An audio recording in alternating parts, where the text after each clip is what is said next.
هيوا سوريا إماراتي بريا باليوزن نهتن باكينة تون يقرتي هنرمند حسين الجسمي بشي سيام جي كامبا بحركة كوجة شصد وسهدو خانيان وحمو خزمة جزاريين بيويس بيك تفكر.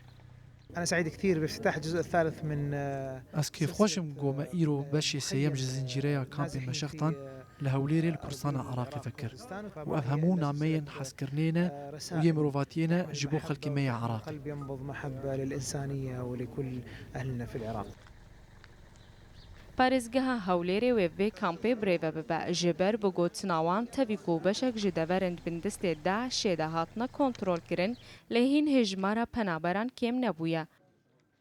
تایبەت بە هەولێر نزیکی 9 ملیۆن نازحمان هەیە کە لە ناوەڕاست و عێراق زیاتر لە مووسڵ و ئەمبار و بەغدا و سەلاحەدین و بەشێکی دیا لەشکە لە هەولێر بەشێک لەوانەی سنتەری شاری سەلاحەدین بێت پارێزگای سەلاحەدین سنتەری تکریت گەڕاونەتەوە بەڵام بە شوێنەکان دیکە نەخێری قەزا و ناحیەکان و بە تایبەتی سنووری پارێزگای ئەمبار هەمیان ماوە.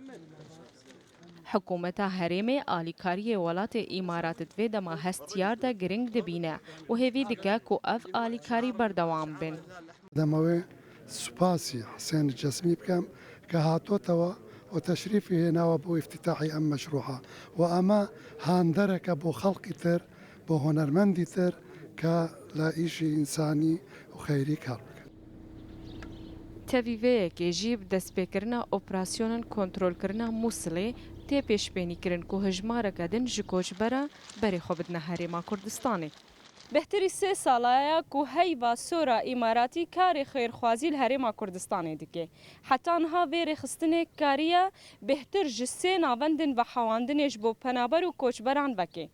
Ku 2 navend ji wan ji bo koçberên Iraqê ye û yek jî ji bo penaberên Rojavayê Kurdistanê bû. هەروەها ji bo xelkê Kurdistanê û penaberên Rojavayê Kurdistanê û koçberên Iraqê nexweşxaneyek hate vekirin û bingeha nexweşxaneyeke din jî hate danîn. نەخۆشخانەیەکی تەواوە 3 ساڵی نەشتەرگەری هۆڵی نەشتەرگەری تێدایە یادەی خارجی بۆ هەموو پزیشکانی نیسائیە و پزیشکانی منداڵان تێدایە چاودێری تری تێدایە خودەجی تێدایە زیاتر لە 6 قرێلەی نووسن بۆ نەخۆشانی تێدایە.